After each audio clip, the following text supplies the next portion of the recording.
ما الذي يفرق بيننا وبينهم؟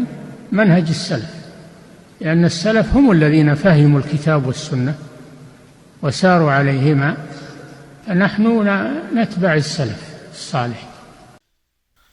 بسم الله والحمد لله والصلاة والسلام على رسول الله وعلى آله وصحبه ومن تبعهم بإحسان إلى يوم الدين. أما بعد، السلام عليكم ورحمة الله وبركاته. الله நடிகார்களே, ஒவ்வொரு முஸ்லீமும் கற்றுக்கொள்ள வேண்டிய முக்கியமான பாடங்கள் என்ற தலைப்பில் இருக்கிறோம், என்ற நூலில் இருக்கிறோம். 54வது அமர்வு. பெரும்பாவங்களை பார்த்து கொண்டு வருகிறோம். ஒரு முஸ்லிமிடம் இருக்கக்கூடாத, நிகழக்கூடாத பாவங்கள், பெரும்பாவங்களை, ஒரு சில முக்கியமான பெரும்பாவங்களை தொடர்ந்து பட்டியலோடு பார்த்து கொண்டே வந்து கொண்டே இருக்கிறோம்.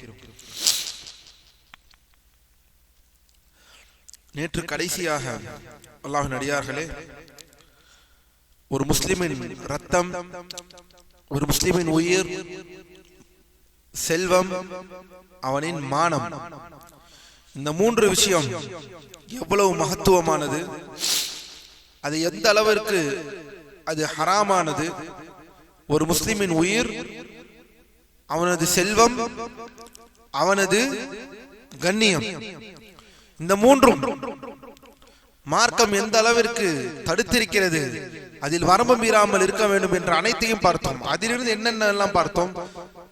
இந்த முஸ்லிமின் உயிர் சம்பந்தப்பட்டது என்றால் இந்த கொலை செய்வதை பற்றி பார்த்தோம்.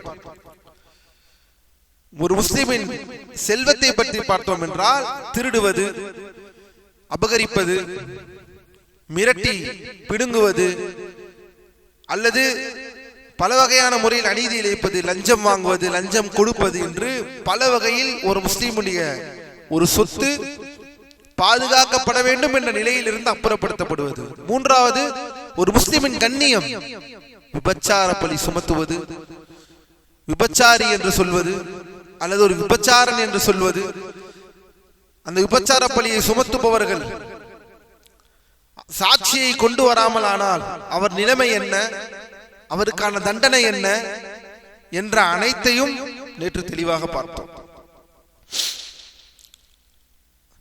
அதன் தொடர்ச்சியாக இன்று நாம் பார்க்க இருப்பது என்னவென்றால், அல்லாஹ்வின் அடியார்களே, பாரக்கல்லாஹு ஃபீக்கும், போதைப் பொருட்கள், அதாவது அல் முஸ்கிர் என்னவென்றால் போதையை தரக்கூடியதான, அதை பருகுவது, போதையை தரக்கூடியதான பொருள்களை நாம் உட்கொள்வது ஹராம். இஸ்லாம் தடுத்திருக்கிறது நம்மளை, நம் அனைவரையுமே. இந்த போதையை ஏற்படுத்தக்கூடிய எந்த பொருளாக இருக்கட்டும், எந்த அளவுக்கு பொருளாக இருக்கட்டும் என்றால், கசகசா கேள்விப்பட்டிருக்கிறீர்களா? கசகசா அரபி மொழியில் என்ன சொல்லுவோம்? ஹஷ்காஷ், புதூருல் ஹஷ்காஷ் என்று சொல்லுவோம். அரபியில் ஹஷ்காஷ் தான், தமிழிலும் கசகசா. நாம் ஓபியம் சீட்ஸ், அதில் கூட ஒரு சிறிய ஒரு இலை, ஆனால் அது பரிணமிக்கக்கூடிய களத்தில் இருந்து அது வளரும் பொழுது இந்த ஹெராயினுடைய அடிப்படை திரவ பொருளாக அது வருகிறது. அந்த அடிப்படை திரவ பொருளாக அது பயன்படுத்தப்படக்கூடிய அடிப்படை இருக்கிறதினால் இந்த கசகசா என்று சொல்லப்படக்கூடிய இந்த ஹஷ்காஷ், இது முதற்கொண்டு மார்க்கத்தில் உலமாக்கள் இதை ஹராம் என்றும் சொல்லிக் கொண்டுதான் இருக்கிறார்கள். ஏனெனில் எந்த ஒரு பொருளும் மனிதனின் மூளையை, அவனுடைய மூளையில் அந்த போதையை, அந்த சுக்ரானை ஏற்படுத்துகிறது என்றால், அவன் மதியை இழக்கச் செய்கிறது என்றால், ஏற்கனவே நாம் பார்த்தோம், தரூராத்துல் ஹம்ஸ், மனிதனுடைய தேவை 5 தேவை, இது அவன் எப்போதும் அவன் இதோடைய தேவைக்கு பாதுகாக்கப்பட வேண்டியது. அதில் ஒன்று அவன் அறிவாற்றல், மனிதனின் சொத்து. அந்த அறிவாற்றலுக்கு பங்கம் விளைக்கக்கூடிய அனைத்தையும் இஸ்லாம் தடுத்தது. ஒரு மனிதனின் அறிவை, அவன் அறிவாற்றலை தடுக்கக்கூடிய அல்லது அவன் அறிவை மங்கச் செய்யக்கூடிய எந்த விஷயத்தையும் இஸ்லாம் தடுத்தது. அதனால்தான் அல்லாஹ்வின் அடியார்களே, போதை தரக்கூடிய எந்த ஒரு விஷயமாக இருக்கட்டும் அது ஹராம். அதை தெளிவாக பார்ப்போம். ஷேக் அவர்கள் சொல்கிறார்கள், இப்னு பாஸ் ரஹிமஹுல்லாஹ், பெரும் பாவங்களில் ஒன்று போதை தரும் பொருட்களை அருந்துதல். அதிலே முக்கியமாக மது அருந்துவது பெரும் பாவங்களில் ஒன்றாகும். அல்லாஹ் நம்மை நேர்வழியிலே செலுத்துவானாக. ஏனெனில் இங்கே ஆசிரியர் ஷேக் இப்னு பாஸ் ஷேக் அரஃபாத் சொல்கிறார்கள், இங்கே மது என்று குறிப்பிடாமல் மாறாக போதை தரும் பொருட்கள் என்று சொல்ல பயன்படுத்தி இருக்கிறார்கள். ஏன்? எதெல்லாம் போதை ஏற்படுத்துமோ அவை அனைத்தும் மது என்ற வகைப்பாட்டிலே வரும். இதனால்தான் மது என்று சொல்லிவிட்டால் நீங்கள் வெறும் ஒரு பொருளை மட்டும் பேசிக் கொண்டிருக்கிறீர்கள். ஆனால் போதை தரும் பொருள் என்று சொல்லிவிட்டால் போதை தன் பொருளுக்கு கீழ் எல்லாம் வந்துவிடும், மதுவின் வகைமைகளும் வந்துவிடும். அல்லாஹ் நம்மை பாதுகாப்பானாக. அல்லாஹ் தன் திருமறையிலே கூறுகிறான், யா அய்யுஹல்லதீன ஆமனூ இன்னமல் ஹம்ரு வல் மைஸிரு வல் அன்ஸாபு வல் அஸ்லாம் ரிஜ்ஸும் மின் அமலிஷ் ஷைத்தான் ஃபஜ்தனிபூஹ். அல்லாஹ் தன் திருமறையிலே சொல்கிறான், அல்லாஹ்வின் அடியார்களே, பாரக்கல்லாஹு ஃபீக்கும், சூரத்துல் மாஇதாவிலே 90வது வசனம் அல்லாஹ் சொல்கிறான், ஈமான் கொண்டவர்களே, மதுவும் மதுபானமும் சூதாட்டமும் சிலைகளை வழிபடுதலும் அம்புகள் எரிந்து சகுனம் பார்ப்பதும் பலன் பார்ப்பதும் இது அனைத்தும் ஷைத்தானுடைய அருவருக்கத்தக்க செயல்களாகும். ஆகவே நீங்கள் இவற்றை தவிர்த்துக் கொள்ளுங்கள். அல்லாஹ் நம்மை பாதுகாப்பானாக. மது என்பது அனைத்து தீமைகளின் தாய், உம்முல் ஹபாயிஸ் என்று சொல்கிறார்கள் ஷேக் அரஃபாத். மது என்பது அனைத்து தீமைகளின் தாய், உம்முல் ஹபாயிஸ் என்று அழைக்கப்படுகிறது. மது தொடர்பான விஷயங்களில் 10 நபர்களை அல்லாஹ் சபித்துள்ளான். தெரியுமா அந்த 10 நபர் யார் என்று? லஅனல்லாஹ். மது சம்பந்தமானவர்களை 10 பேரை அல்லாஹ் சபித்துள்ளான். 10 பேர் எழுதிக் கொள்ளுங்கள். மதுவை, பாரக்கல்லாஹு ஃபீக்கும், அல்லாஹ்வின் அடியார்களே, பாரக்கல்லாஹு, லஅனல்லாஹுல் ஹம்ரா, முதலில் மதுவை சபித்துள்ளான். வலஅன ஷாரிபஹா, அதை அருந்துபவரை சபிக்கிறான். சபிப்பது என்றால் என்ன? அல்லாஹ்வின் ரஹ்மத்திலிருந்து அப்புறப்படுத்தப்பட்டவர்கள், அல்லாஹ்வுடைய கருணையிலிருந்து, அல்லாஹ்வுடைய அருளிலிருந்து அப்புறப்படுத்தப்பட்டவர்கள் தான் இந்த லானத்தை பெறக்கூடியவர்கள், சாபத்தை பெறக்கூடியவர்கள். அல்லாஹ் நம்மை பாதுகாப்பானாக. மதுவை அருந்துபவர், ஷரிபஹா வஸாகிஹா, அதை பரிமாறுபவர், இன்னும் சொல்ல போனால் அதை ஊற்றி கொடுப்பவர், அதை பரிமாறுபவர், ஊற்றி கொடுப்பவர். வஆசிரஹா, அதை பிழிபவர், மதுவை பிழிபவர், ஃபேக்டரியில் வேலை செய்பவர், மதுவை தயார் செய்பவர். ஏனெனில் மதுவை தயார் செய்யக்கூடிய மிக முக்கியமான ஒரு விஷயம் அதை பிழிவது, அந்த பழங்களை பிழிவது, இந்த திராட்சையை பிழிவது. அல்லாஹ் நம்மை பாதுகாப்பானாக. அதை பிழிபவர். மேலும் சொல்கிறார்கள் அல்லாஹ் தூதர், வஆசிரஹா வமுஅதஸிரஹா, அதாவது யாருக்காக அது பிழியப்படுதோ அவரும் பிழிபவர், அவர் யாருக்காக இது பிழியப்படுகிறதோ அவரும். மேலும் அதை விற்பவர், அதை வாங்குபவர், அதை சுமந்து செல்பவர், அது யாருக்காக சுமந்து செல்லப்படுகிறதோ அவர். கடைசியாக இங்கே ஒருவர் வருகிறார், அதன் மூலம் ஈட்டும் வருமானத்தை உண்பவர். இத்துணை பேர்களும் சபிக்கப்பட்டவர்களாக இருக்கிறார்கள். எந்த ஒரு விஷயத்தையும் மார்க்கம் விட்டுவிடவில்லை. அல்லாஹ் நம்மை நேர்வழியிலே செலுத்துவானாக. அல்லாஹ்வின் அடியார்களே, அல்லாஹ் நம்மை பாதுகாப்பானாக. மேலும் பாரக்கல்லாஹு ஃபீக்கும், இந்த மது அருந்தக்கூடிய விஷயத்தை பார்க்கும் முதலில் பல தீமைகளை உலமாக்கள் சொல்கிறார்கள். முதல் விஷயம் உடல் ரீதியான தண்டனை. அதாவது இந்த இது நடக்கக்கூடிய தண்டனைகள் உலக ரீதியான தண்டனை. மது அருந்துபவர்கள் 80 கசேடிகள் தண்டனையாக வழங்கப்பட வேண்டும். இதனை ஹலீஃபா உமர் பின் அல்-கத்தாப் ரலியல்லாஹு அன்ஹு அவர்கள் நடைமுறைப்படுத்தினார்கள். ஷேக் அரஃபாத் சொல்கிறார்கள், மது அருந்துபவர்களுக்கு 80 கசையடி.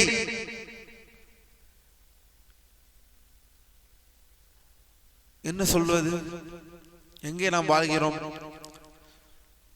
மது அருந்துபவர்களுக்கு 80 கசையடியை வழங்க வேண்டும் தண்டனையாக. இதனை ஹலீஃபா உமர் பின் கத்தாப் ரலியல்லாஹு அன்ஹு அவர்கள் இதை செயல்முறைப்படுத்தினார்கள். மேலும் ஏனைய சஹாபாக்களும் நபித்தோழர்களும் இதற்கு உடன்பட்டனர். இந்த தண்டனைக்கு அவனால் இந்த சமூகத்திற்கு கேடு, அவனால் இந்த சமூகத்தின் அவன் மதியை இறப்பதினால் மற்றவர்கள் உயிர், அவன் தெருவிற்கு வருவதினால் மற்றவர்கள் உயிர் ஆபத்து பார்ப்பதில்லையா என்ற பூமியில் இன்று நடக்கக்கூடிய பிரச்சனைகள் அனைத்துமே அல்லாஹ்வின் அடியார்களே, பெரும்பாலான பிரச்சனைகள் அல்லது பெரும்பாலான விஷயங்கள் கற்பழிப்பிலிருந்து, கற்பை அழிப்பதிலிருந்து, கொலை செய்வதிலிருந்து, சண்டை போட்டுக் கொள்வதிலிருந்து, அப்பாவிகளை வண்டி ஏற்றி கொள்வதிலிருந்து, விபத்துகள் நடப்பதிலிருந்து எல்லாவற்றுக்கும் மூலம் எங்கே வருகிறது? மனிதன் மதியை இழக்கக்கூடிய பொருள்களை உண்ணுவதினால், மனிதன் தன் மதியை அழிக்கக்கூடிய பொருள்களை தான் என்ன செய்கிறேன் என்பதை அறியாமல், தான் என்ன செய்து கொண்டிருக்கிறேன் என்பதை கூட தெரியாமல் இந்த மதுவினாலும் போதையினாலும் அடிபட்டு அதை உள்வாங்கி அத்துணை அப்பாவி மக்கள் கொல்லப்படுவதை நாம் கண்கூடாக பார்த்துக் கொண்டிருக்கிறோம். இப்படிப்பட்டவன் சமூகத்திற்கு கேடு. இதை உமர் ரலியல்லாஹு அன்ஹு அவனுக்கு 80 கசையடியை கொடுத்தவர்களாக இருந்திருக்கிறார்கள். அடுத்ததாக பாரக்கல்லாஹு ஃபீக்கும், மேலும் சொல்ல போனால் தீனுல் கபால் என்ற கொடிய பானம் நபி ஸல்லல்லாஹு அலைஹி வஸல்லம் அவர்கள் கூறினார்கள். மறுமையில் பாருங்கள், நபி ஸல்லல்லாஹு அலைஹி வஸல்லம் அவர்கள் சொல்கிறார்கள், அல்லாஹ்வின் அடியார்களே, இந்த இடத்திலே நீங்கள் புரிந்து கொள்ள வேண்டும், அத்தீனத்துல் கபால் என்ற ஒரு பானம் மறுமையில் அவனுக்கு வழங்கப்படுமாம். இந்த பூமியில் மது அருந்துபவனுக்கு போதை தரும் அனைத்தும் ஹராமாகும். அல்லாஹ்வின் தூதர் ஸல்லல்லாஹு அலைஹி வஸல்லம் சொல்கிறார்கள், குல்லு முஸ்கிரின் ஹராம், குல்லு முஸ்கிரின் ஹராம், போதை தரக்கூடிய அனைத்தும் ஹராம். இன்ன அலல்லாஹி அஹ்தன் லிமன் யஷ்ரபுல் முஸ்கிரா அன் யஸ்கியஹு மின் தீனத்தில் கபால். என்ன அர்த்தம்? போதை தரும் பொருட்களை அருந்துபவர்களுக்கு தீனத்துல் கபால் என்னும் பானத்தை புகட்டுவதாக அல்லாஹ் உறுதி பூண்டுள்ளான். நபித்தோழர்கள், அல்லாஹ்வின் தூதரே, தீனத்துல் கபால் என்றால் என்ன என்று கேட்டார்கள். அதற்கு நபி ஸல்லல்லாஹு அலைஹி வஸல்லம் தீனத்துல் கபால் என்றால் என்ன என்று கேட்டதற்கு அல்லாஹ்வின் தூதர் ஸல்லல்லாஹு அலைஹி வஸல்லம் சொல்கிறார்கள், அது நரகவாசிகளின் வியர்வை அல்லது நரகவாசிகளிலிருந்து உடலில் இருந்து வெளியேறும் சீழ் அழுக்கு என்று பதிலளித்தார்கள். முஸ்லிமிலே பதிவு செய்யப்பட்ட ஹதீஸ்.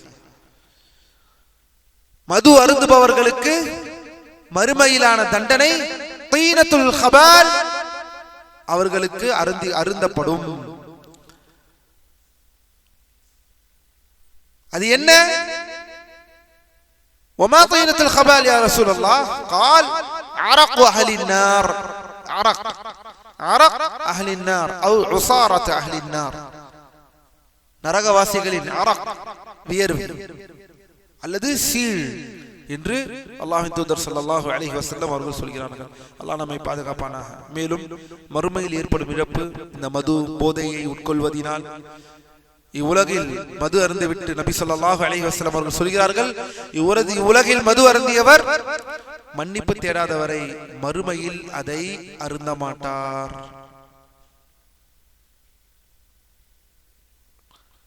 இவ்வுலகில் மது அருந்தியவர் மன்னிப்பு தேடாமல் மறுமையில் அதை அருந்த மாட்டார்.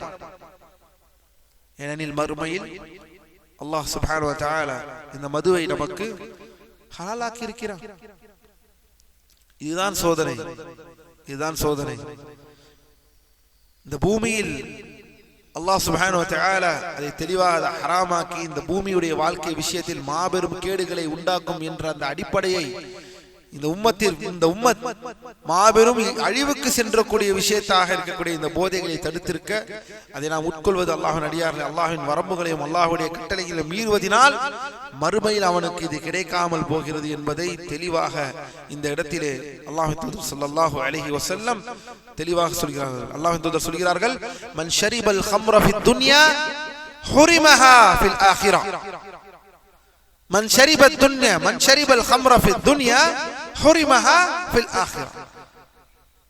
துன்யாவில் மது அருந்துபவனுக்கு மறுமையில் ஹராமாக்கப்படுகிறது.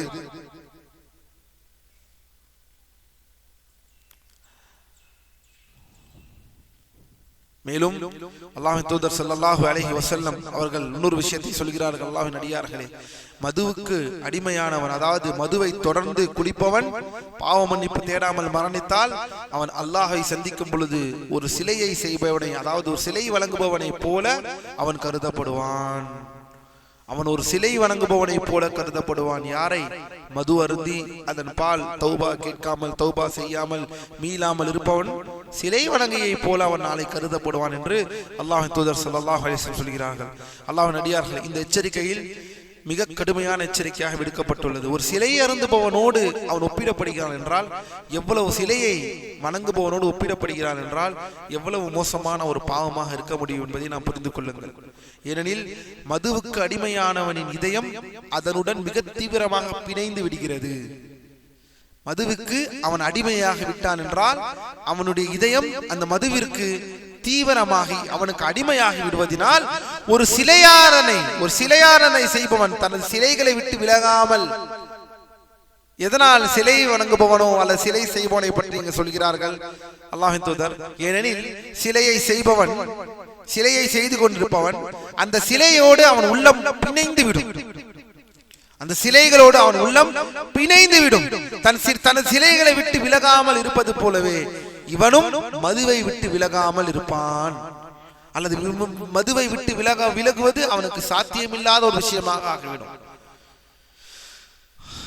இத்தகைய போதை பழக்கங்கள் அனைத்தும் மனித படைப்பின் நோக்கத்திற்கும் முற்றிலும் எதிரானவை. அல்லாஹ் தனது அடியார்களை படைத்ததின் நோக்கம் அவர்கள் இதயங்கள் பின்வரும் உயரிய விஷயங்களுக்காக தூய்மையாக இருக்க வேண்டும் என்பது. அதாவது அல்லாஹை அறிந்து கொள். அந்த மதி என்பது அல்லாஹ்வின் அடியார்களை அல்லாஹ் கொடுத்த அந்த அறிவு என்பது மாபெரும் நல்ல விஷயங்களுக்காக பயன்படுத்துவது என்று ஷேக் அரஃபாத் பட்டேல் எடுக்கிறார்கள். ஒன்று, அல்லாஹை அறிந்து கொள்வது மஅரிஃபா. அப்படிப்பட்ட அந்த அறிவை கெடுக்கக்கூடியதுதான் இந்த மதுக்கள், இந்த போதை பொருள்கள். ஏன் மதுவை அருந்துபவனால் தன்னிலையாக நிற்க முடியவில்லை, மார்க்க விஷயங்களில் சிந்திக்க முடியவில்லை? அல்லாஹ் நம்மை பாதுகாக்க வேண்டும். தன் அறிவை அவன் இழக்கிறான். அதே போல தான் மஹப்பா, நேசம், அல்லாஹ்வை நேசிக்கக்கூடியது இல்லாமல் போய்விடும்.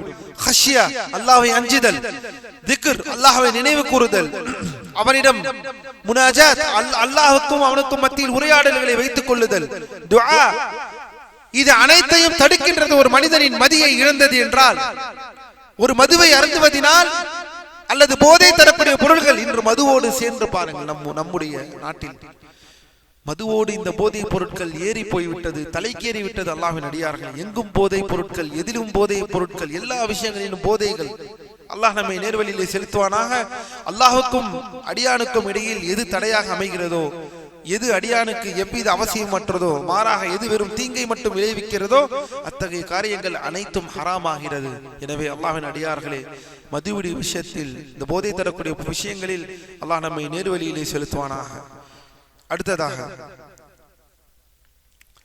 சூதாட்டம்,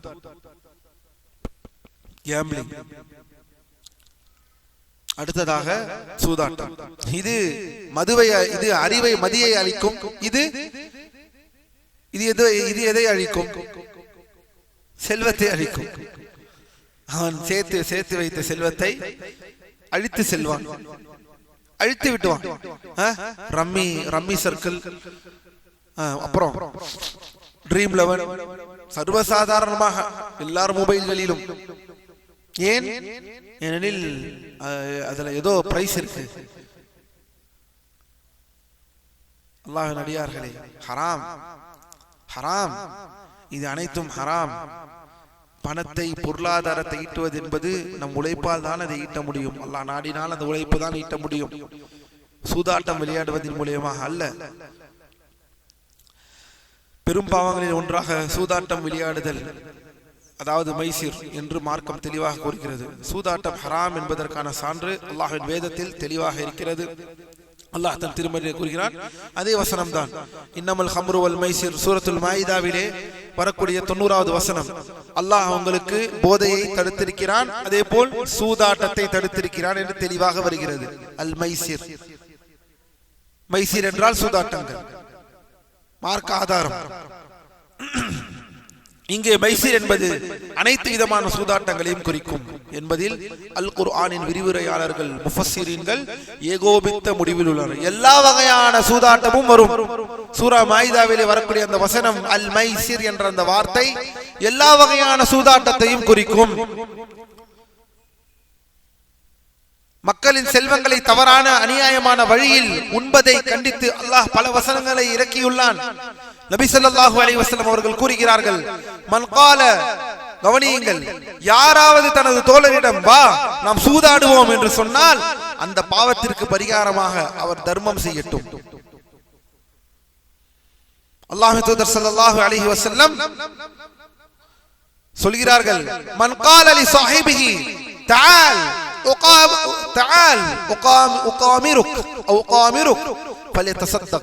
யாராவது ஒரு மனிதன் தன் நண்பனிடம் அல்லது தன்னோடு இருப்பவரிடம் வாருங்கள் நாம் சூதாடுவோம் என்று சொன்னால் அந்த பாவத்திற்காக அவர் சதக்கா செய்ய வேண்டும் என்று அல்லாஹ்வின் தூதர் ஸல்லல்லாஹு அலைஹி வஸல்லம் சொல்கிறார்கள்.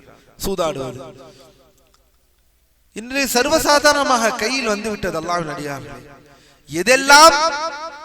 எதெல்லாம் காசை நீங்கள் இவ்வளவு கொடுத்தால் உங்களுக்கு அவ்வளவு கிடைக்கும் என்று சூதாட்டத்தை வெவ்வேறு விதமாக பல வகையான விஷயங்களில் மக்களை கூப்பிட்டு அழைக்கின்றானோ அது அனைத்தும் ஹராம் சூதாட்டம் என்பதை மறந்து விடாதீர்கள்.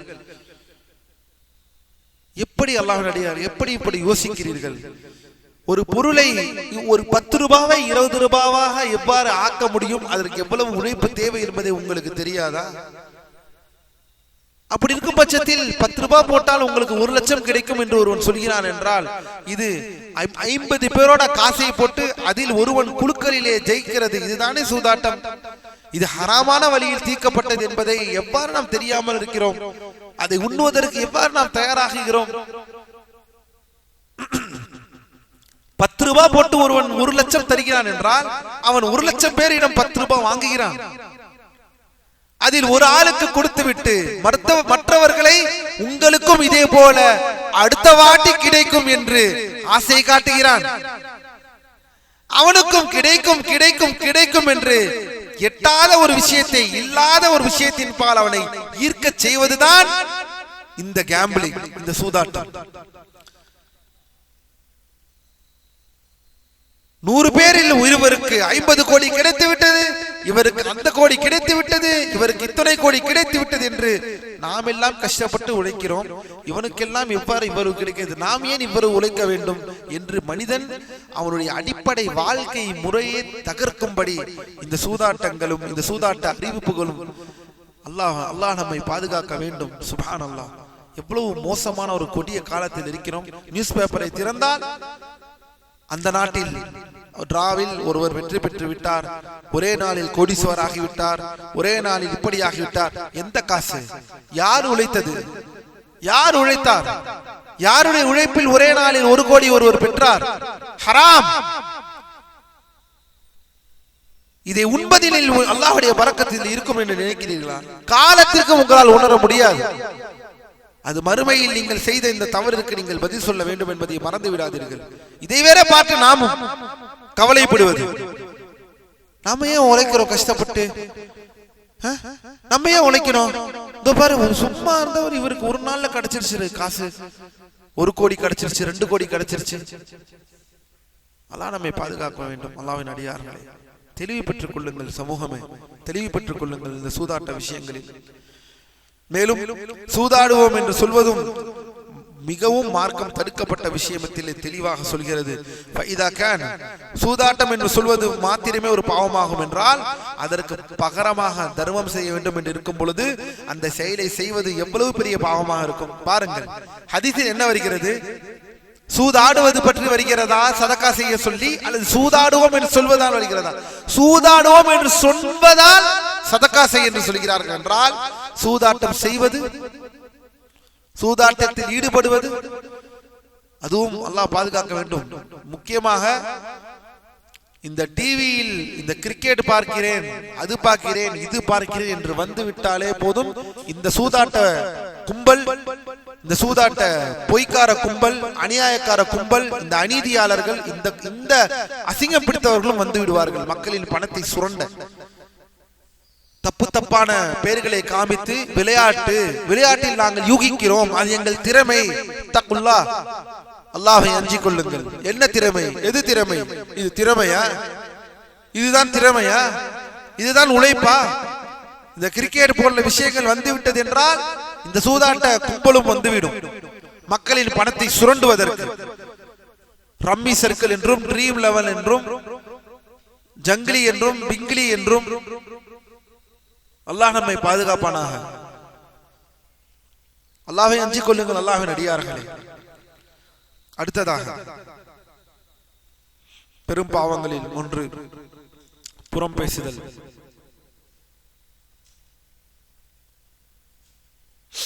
அல்-கீபா, புறம் பேசுதல். பெரும் பாவங்களில் மற்றொன்று புறம் பேசுதல். புறம் பேசுதல் என்பது உமது சகோதரர் இல்லாத போது அவருக்கு விருப்பம் இல்லாத, அவர் விரும்பாத ஒரு விஷயத்தை பற்றி நீ குறிப்பிடுவதாகும். அல்லாஹ்வின் அடியார்களே, புறம் சாதாரண விஷயம் அல்ல. தெளிவாக இங்கே வருகிறது. அவர் விரும்பாத ஒரு விஷயம், அவர் யாராக இருக்கட்டும், அவர் என்ன வேண்டாலும் இருக்கட்டும், இல்லை அவர் செய்த தப்பு தானே, அவர் தப்பாக இருக்கட்டும், இதை வேற கடைசியில் பார்ப்போம் இன்ஷா அல்லாஹ். ஆனால் அவருடைய சொந்த விஷயங்கள், அதை பற்றி அவர் பேசினால் அவருக்கு அது பிடிக்காது என்று இருக்கும். அந்த விஷயத்தை மற்றவர்களிடம் பேசுவது அவர் இல்லாமல் இருக்கும் போது, அவர் இல்லாமல் இருக்கும் பொழுது அந்த விஷயத்தை, எதை பேசினால் அவருக்கு பிடிக்காதோ, மார்க்கம் இந்த கீபா, இந்த புறம் பேசுதல் என்பதை மிகவும் மிகவும் தெளிவாக, மிகவும் வெளிப்படையாக தருகிறது அர்த்தத்தை. நாம் ஆனால் என்ன நினைத்துக் கொண்டிருக்கிறோம், இது புறத்தில் வராது, அது புறத்தில் வராது, இது புறத்தில் வராது என்று நாமே முடிவு செய்து கொள்கிறோம். ஆனால் மார்க்கம் என்ன சொல்கிறது என்றால், வஹிய அன் துذكر அன் تذكر اخاك في غيبته بشيء يكرهه. அவர் இல்லாத நேரத்தில் அவரை பற்றி இதை பேசினால் அவர் அதை வெறுப்பார். அப்படி இருக்கும் பொழுது அதை அவர் இல்லாத நேரத்தில் மற்றவரிடம் பேசுவது. ஒருவேளை அதை நீங்கள் அவர் இருக்கும் பொழுது அதை பேசியிருந்தால் அவர் வெறுப்பார் என்றால் அதைத்தான் அவர் இல்லாத நேரத்தில் பேசியிருக்கிறீர்கள், அதுதான் புறம். அல்லாஹ் நம்மை நேர்வழியை செலுத்துவானாக. நபி ஸல்லல்லாஹு அலைஹி வஸல்லம் அவர்கள் கேட்டார்கள், அவரிடம் கேட்கப்பட்டது, புறம் பேசுதல் என்றால் என்னவென்று உங்களுக்கு தெரியுமா? அல்லாஹ் தூதர் ஸல்லல்லாஹு அலைஹி வஸல்லம் அவர்கள் கேட்கிறார்கள், அத்ததுரூன மல் கீபா, புறம் பேசுவது என்றால் உங்களுக்கு என்ன என்று தெரியுமா என்று அல்லாஹ் தூதர் கேட்டார்கள். என்ன சொன்னார்கள் பதில்? அல்லாஹ் தூதர் ஸல்லல்லாஹு அலைஹி வஸல்லம் காலு, சஹாபாக்கள் சொன்னார்கள், வழக்கம் போலதான், அல்லாஹு வ ரசூலுஹு அலம், அல்லாஹ்வும் அல்லாஹ் தூதர் அறிந்தவர்கள். அல்லாஹ் தூதர் அதற்கு சொல்கிறார்கள், உமது சகோதரரை பற்றி அவர் வெறுக்கக்கூடிய ஒரு விஷயத்தை நீ அவர் இல்லாத நேரத்தில் கூறுவதாகும்.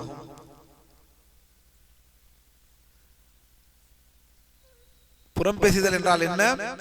ذِكْرُكَ أَخَاكَ بِمَا يَكْرَهُ.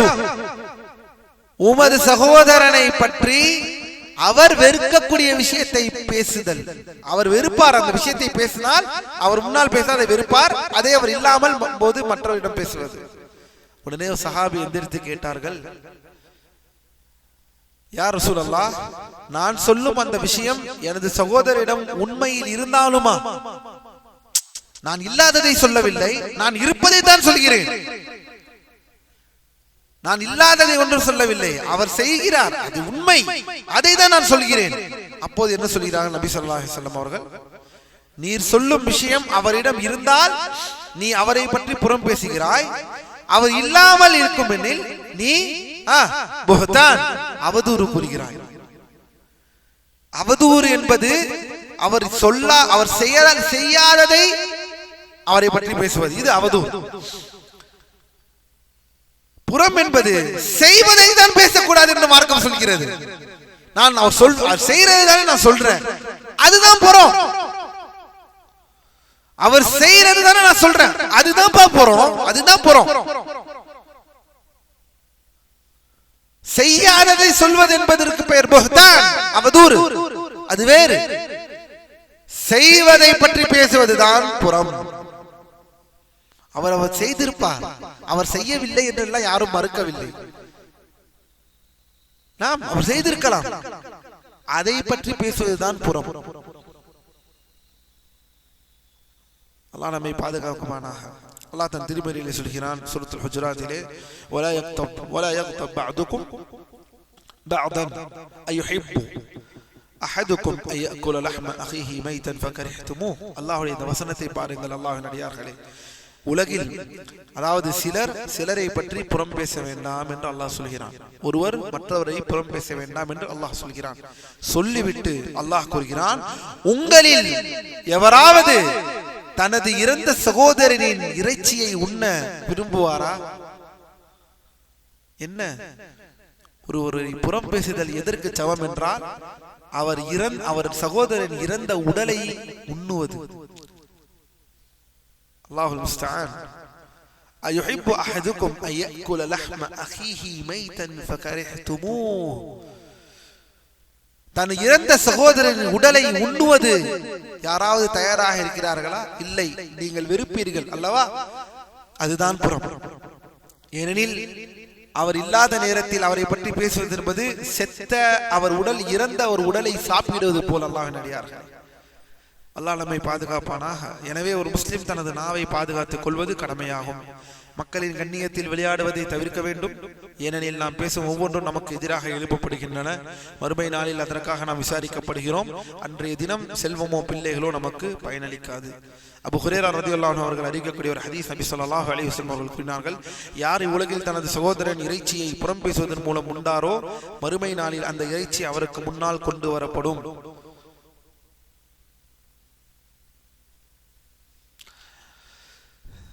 யார் உலகில் தனது சகோதரன் இறைச்சியை உண்டாரோ புறம் பேசுவதனால், மறுமை நாளில் அந்த இறைச்சி அவருக்கு முன்னால் அவர் மரித்திருந்த போது நீ உண்டது போலவே இப்போது அவர் உயிரோடு இருக்கும் போது இதனை நீ உண்ணணும் என்று சொல்லப்படும். அவர் மரணத்தில் இருக்கும் பொழுது செத்த அந்த உடலை நீ உண்டாய் அல்லவா அந்த இறைச்சியை, இப்போது அவர் உயிருடன் இருக்கிறார், அதே உடலை இப்போது நீ உண்ணு என்று அவருக்கு கூறப்படும். அவரும் கத்திக்கொண்டும் முகம் சுளித்துக் கொண்டும் அதை உண்பார்.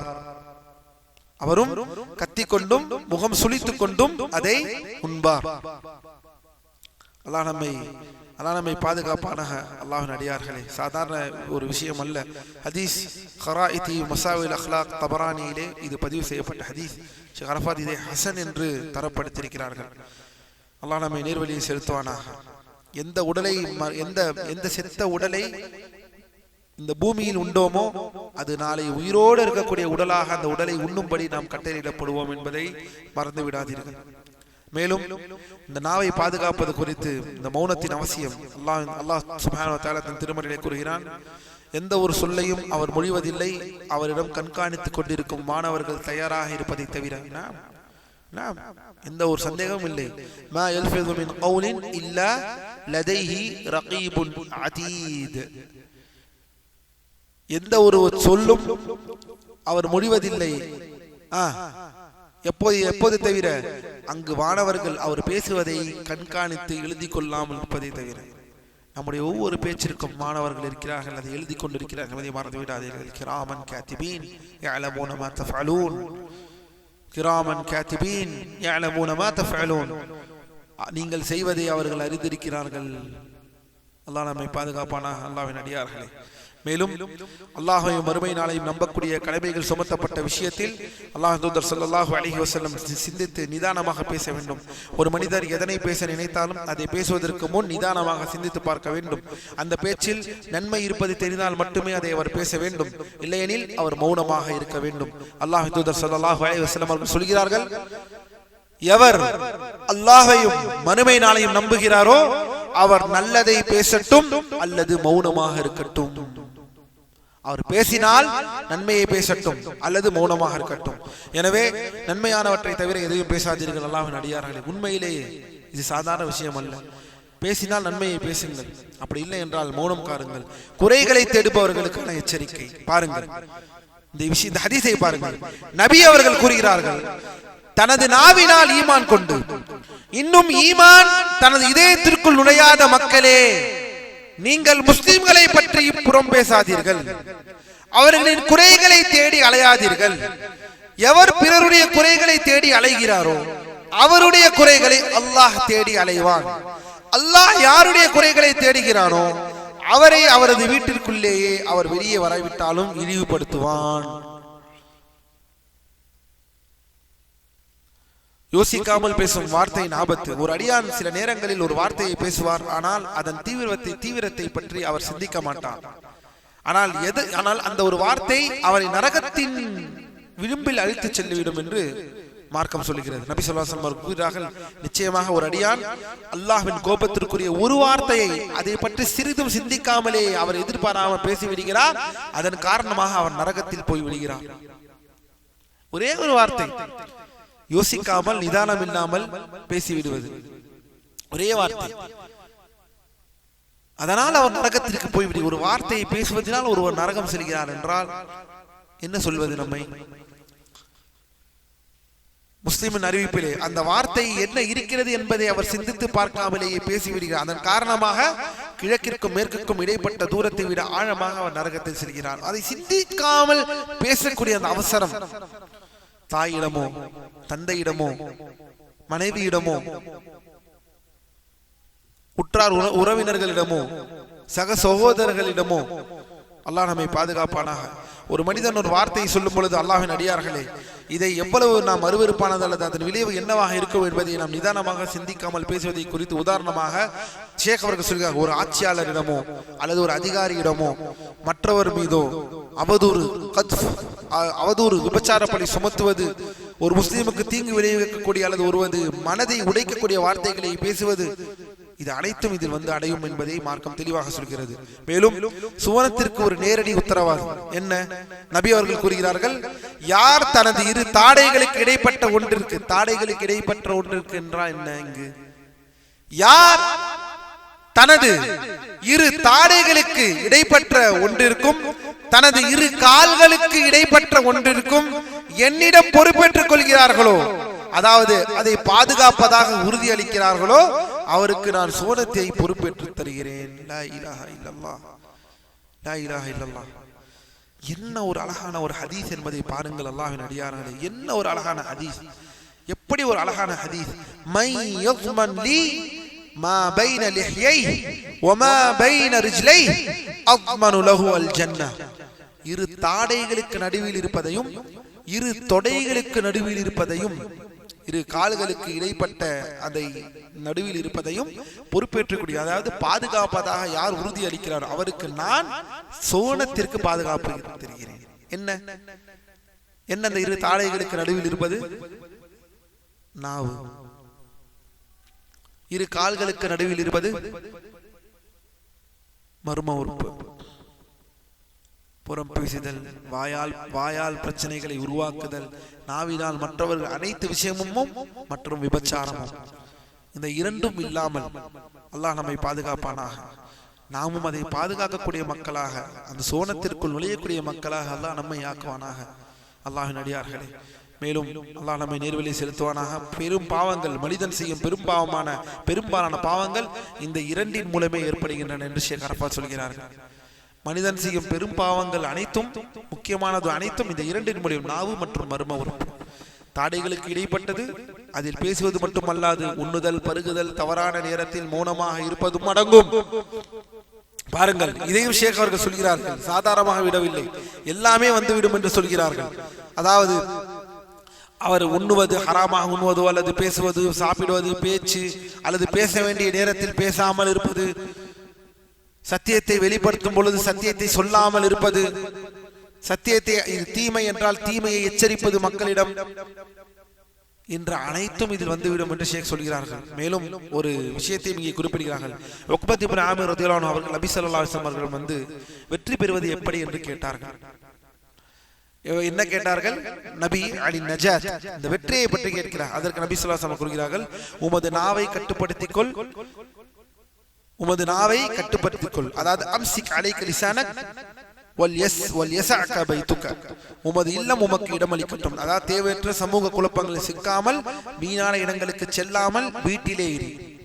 உபதேசத்தை பாருங்கள், 3 விஷயத்தை வெற்றி பெற்றவர்களுக்கு 3 வெற்றி பெற்றவர்களுக்கு 3 விஷயத்தை சொல்கிறார்கள் அல்லாஹ்வின் தூதர். வெற்றி பெற வேண்டும் என்றால், ஒன்று அம்சிக் அலைக லிசானக், உன் நாவை அடக்கிக்கொள், உன் நாவை அடக்கிக்கொள். இரண்டாவது வல் யஸஅக பைதுக, அதாவது உமது இல்லம் உமக்கு இடமளிக்கட்டும், உமது இல்லத்தை நீ வைத்துக்கொள். என்னது இல்லத்தில் நீ இருந்து கொள் என்றால், தேவையற்ற சமூக குழப்பங்களில் சிக்காமல், வீணான இடங்களுக்கு செல்லாமல் உன் வீட்டில் இருந்து கொள். தேவைப்பட்டால் மட்டும் வெளியே செல். மூன்றாவது வப்கி அலா ஹதீஅதிக், உன்னுடைய பாவத்திற்காக அழு, உன்னுடைய பாவத்திற்காக, உமது பாவங்களுக்காக நீ அழு. செய்த தவறுகளை எண்ணி இறைவனிடம் கண்ணீர் மல்க மன்னிப்பு கேள். இந்த மூன்றும் வெற்றி பெறுபவர்களுக்கான அடிப்படை. திருமதியிலே பதிவு செய்யப்பட்ட ஹதீஸ். மேலும் ஒவ்வொரு நாள் காலையிலும் மனிதன் விழித்தெழும் பொழுது அவனது உடல் உறுப்புகள் அனைத்தும் நாவிற்கு முன்னால் பணிந்து அதனிடம் கெஞ்சி கேட்குமாம். லா இலாஹ இல்லல்லாஹ். இந்த ஹதீஸை பாருங்கள் அல்லாஹ்வின் அடியார்களே.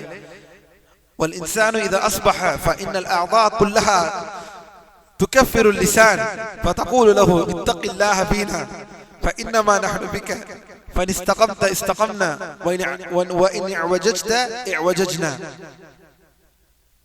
இந்த ஹதீஸை பாருங்கள், இந்த ஹதீஸை பாருங்கள். ஒரு மனிதன் காலையில் எழுந்திருக்கும் பொழுது அவன் மற்ற உடல் உறுப்புகள் அனைத்தும் நாவிற்கு முன்னால் பணிந்து கெஞ்சி கேட்பார்களாம், மற்ற உறுப்புகள் எல்லாம். லா இலாஹ இல்லல்லாஹ். நாவு எவ்வளவு ஒரு தலைமை உறுப்பாக இருக்கிறது என்பதை பாருங்களேன். ஒரு உடலில் ஒரு நாவு எவ்வளவு ஒரு தலைமை உறுப்பாக இருக்கிறது.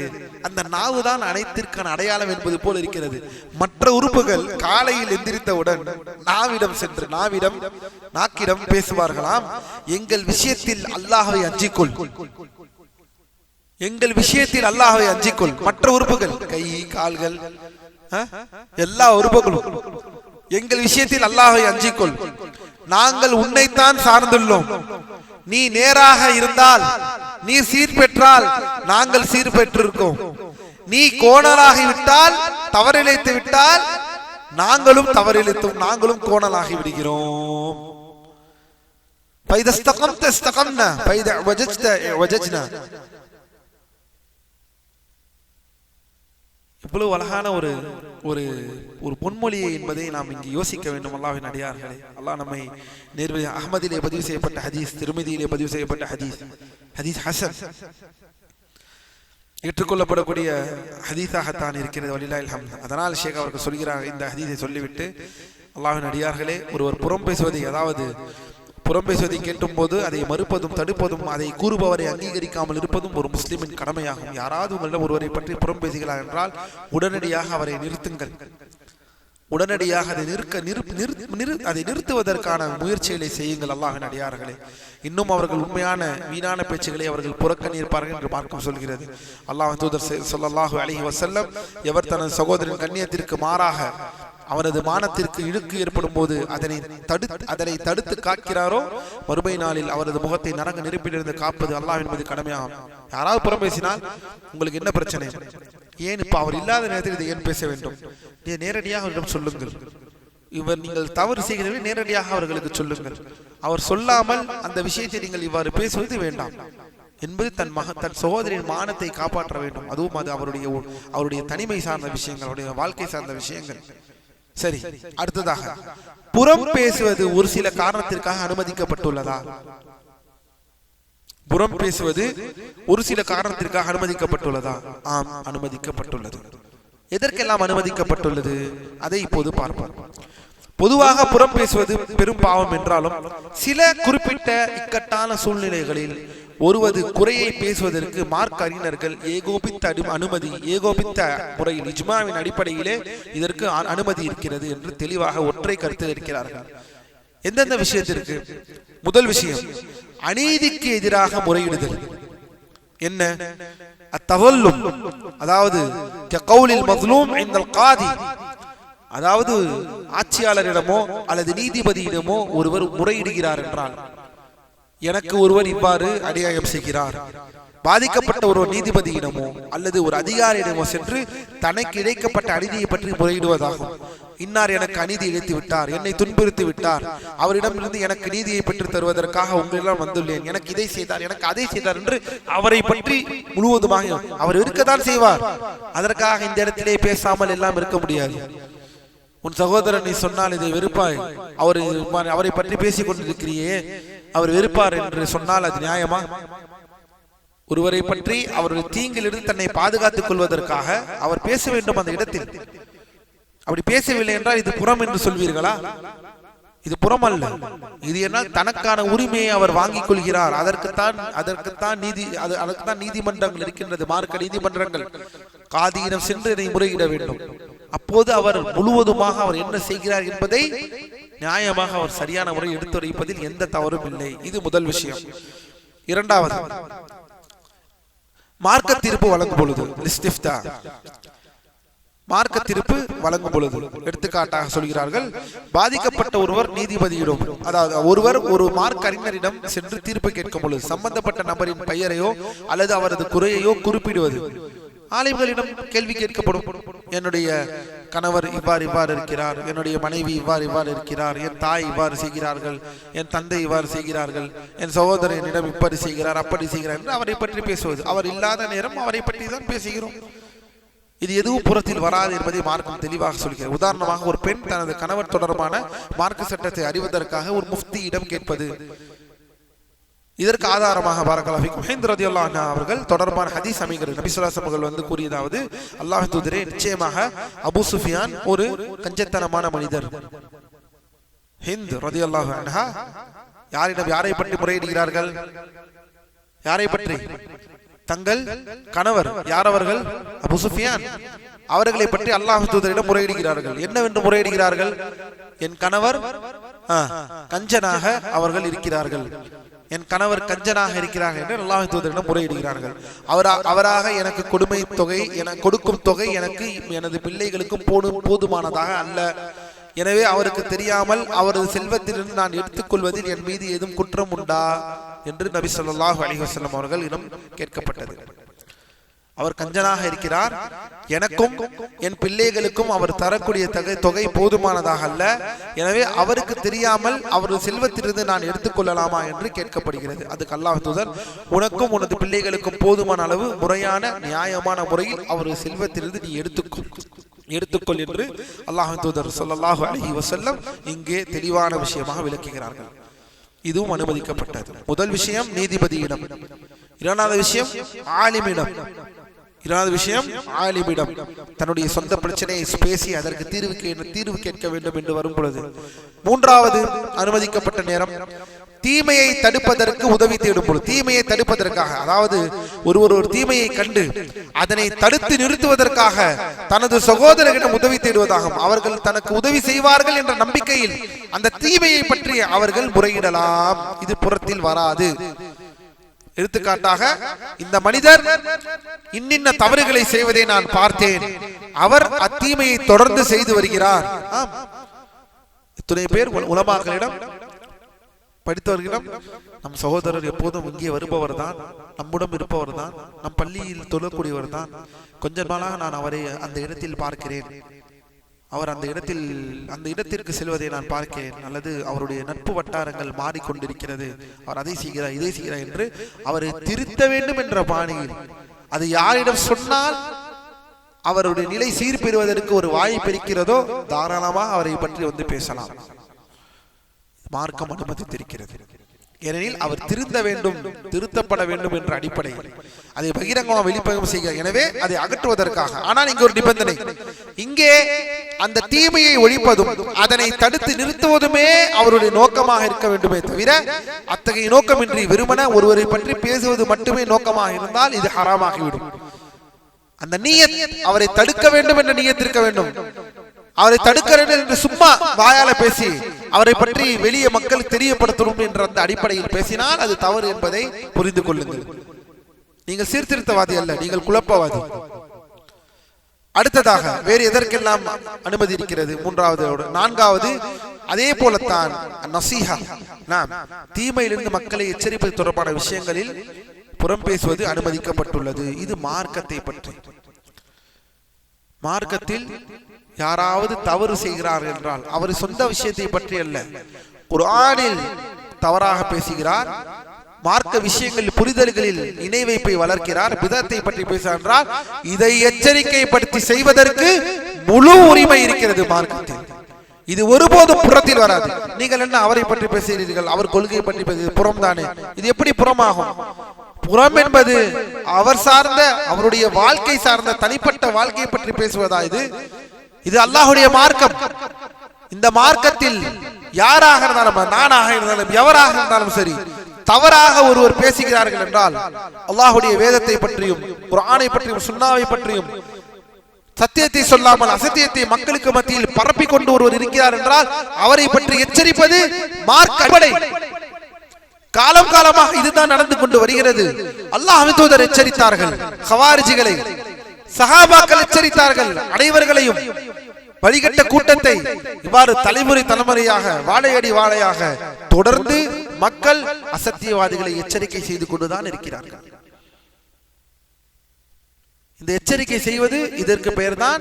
இந்த எச்சரிக்கை செய்வது ஒருபோதும் இது புறத்தில் வராது, இது புறத்தில் வராது என்பதை நாம் புரிந்து கொள்ள வேண்டும். அல்லாஹ்வின் அடியார்கள், இந்த விஷயம் சாதாரணமானதல்ல.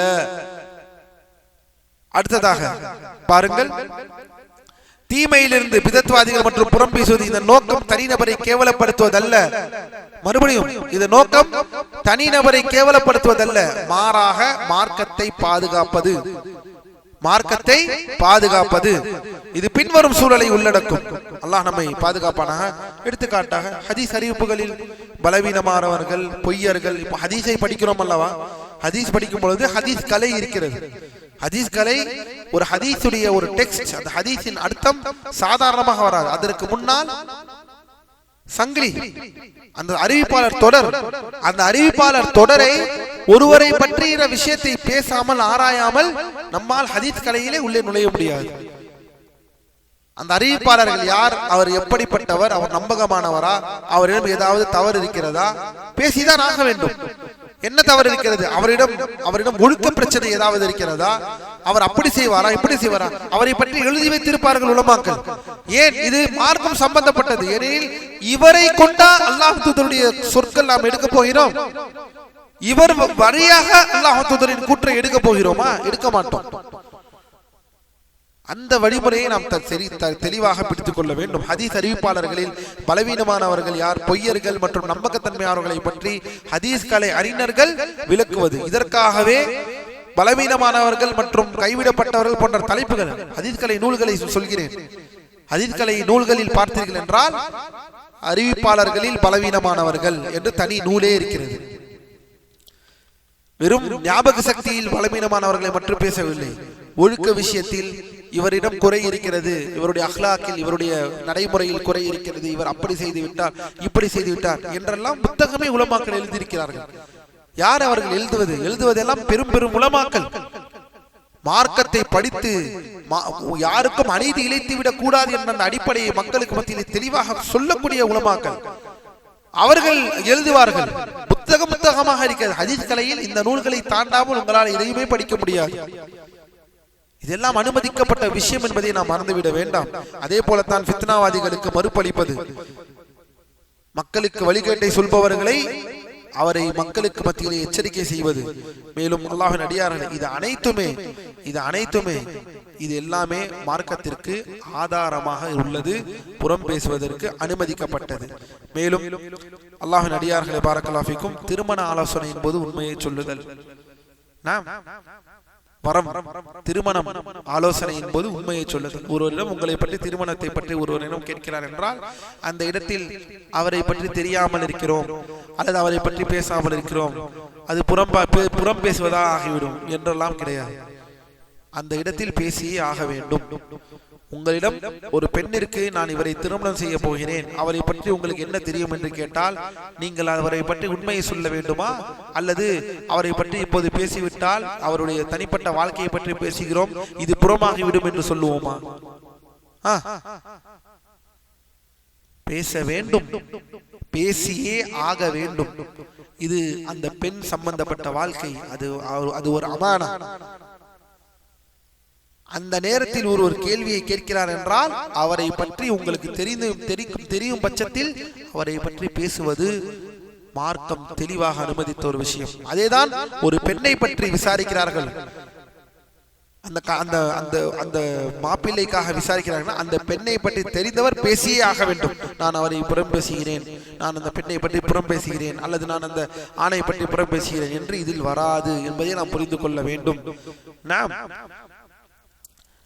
அல்லாஹ் நம்மை நேர்வழியிலே செலுத்துவானாக. இது சாதாரண விஷயம் அல்ல. அல்லாஹ் தூதர் இதை செய்திருக்கிறார்கள். பெண் கேட்டு வரக்கூடிய விஷயத்தில் சஹாபி பெண்மணி அவர்களிடம் நான் இன்னாரை திருமணம் செய்யலாம் இருக்கிறேன் என்று சொல்லும் பொழுது அல்லாஹ் தூதர் பட்டியலிடுகிறார்கள். அதாவது என்ன பட்டியலிடுகிறார்கள்? இது எல்லாவும் தெரிந்த ஒரு விஷயம். அல்லாஹ்வின் அடியார்கள் பாரக்கல்லாஹு ஃபீக்கும் அபூ ஜஹம், மேலும் அதே போல முஆவியா ரலியல்லாஹு அன்ஹுவை என்ன செய்கிறார்கள்? முஆவியா ரலியல்லாஹு அன்ஹுவை திட்ட வேண்டாம், ஏனெனில் அவர் சுலூக், அவரிடம் காசு இல்லை, பணம் இல்லை என்றெல்லாம் அல்லாஹ்வின் தூதர் ஸல்லல்லாஹு அலைஹி வஸல்லம் பெண் கேட்டு வரும் பொழுது உள்ளதை உள்ளபடியே சொல்லி இருக்கிறார்கள். அது ஒரு குறையாக இருந்தாலும் சரி சொல்லிதான் ஆக வேண்டும். அது ஒரு குறையாக இருந்தாலும் சரி அதை பற்றி நாம் பேசிதான் ஆக வேண்டும். அல்லாஹ்வின் அடியார்களே, இவ்வாறு பல விஷயங்களை ஒவ்வொரு பற்றி பேசும் பொழுது அவர் இன்னார் தான் என்று அடையாளம் காட்டுவதற்காக அவருக்கு வழங்கப்பட்ட பட்ட பெயர்களை கொண்டு குறிப்பிடப்படுவது இதுவும் அனுமதிக்கப்பட்டது. பட்டப்பெயர்களை வைத்து எடுத்துக்காட்டாக அந்த குருடர் இருக்கிறார் அல்லவா, கண் தெரியாதவர் இருக்கிறார் அல்லவா, இது புறத்தில் வராது. அடையாளத்திற்காக அவரை பற்றி பேசுவது, அடையாளத்திற்காக அவரிடம் உள்ள ஒரு ஏதாவது உடல் குறைகளோடு ஒரு பட்டையோடு ஒரு பெயரோடு வைத்து கூறினால் அவரை உதாசீனப்படுத்துவதற்காக அல்ல, அவரை அடையாளப்படுத்துவதற்காக என்று சொன்னால் இதுவும் இங்கு அனுமதிக்கப்பட்டது என்று மார்க்கம் சொல்கிறது. மேலும் அல்லாஹ்வின் அடியார்களே, பகிரங்கமாக பாவம் செய்பவர்கள் இவர்களும் இதில் அடங்குகிறார்கள். முஹாஜிரூன் அல் முஜாஹிரூன், இந்த முஜாஹிரூன் என்பவர்கள் யார்? பாவம் செய்வதை கண்டு கொள்ளவே மாட்டான், பாவத்தை வெளியிலே எல்லார் மத்தியிலும் செய்வான். இவனை என்ன செய்வது? புறம் பேசக்கூடாது என்று மக்களை எச்சரிக்காமல் இருப்பீர்களா? பாவத்தை வெளிப்படையாக செய்து கொண்டிருப்பவன் இவரையெல்லாம் மார்க்கத்தில் மக்களிடம் இருந்து தெளிவாக எச்சரிக்கை செய்ய வேண்டும். அதனால் அல்லாஹ்வின் அடியார்களே, இப்படிப்பட்ட காரணங்கள் இருக்கும் பட்சத்தில் நாம் நிச்சயமாக இந்த விஷயங்களை செய்வதற்கு மார்க்கம் நமக்கு அனுமதி தந்திருக்கிறது என்று சொல்லி அல்லாஹ்வின் அடியார்களே, பாரக்கல்லாஹு ஃபீக்கும், இந்த வகுப்பை முடித்துக் கொள்ளலாம். எஞ்சிருக்கூடிய கடைசி வகுப்பை அல்லாஹ் நாடினால் இன்ஷா அல்லாஹு தஆலா நாளை பிஇذنில்லாஹ் ஏறத்தாழ முடிந்து விட்டது. எஞ்சிருக்கக்கூடிய வகுப்பு வெறும் ஒரு கால் மணி நேரம் வகுப்பாகத்தான் இருக்கும் என்று நினைக்கிறேன். இன்ஷா அல்லாஹு தஆலா அல்லாஹ் நாடினால் அடுத்த வார சனிக்கிழமையோடு நம்முடைய இந்த நூல் முடிவுக்கு வருகிறது.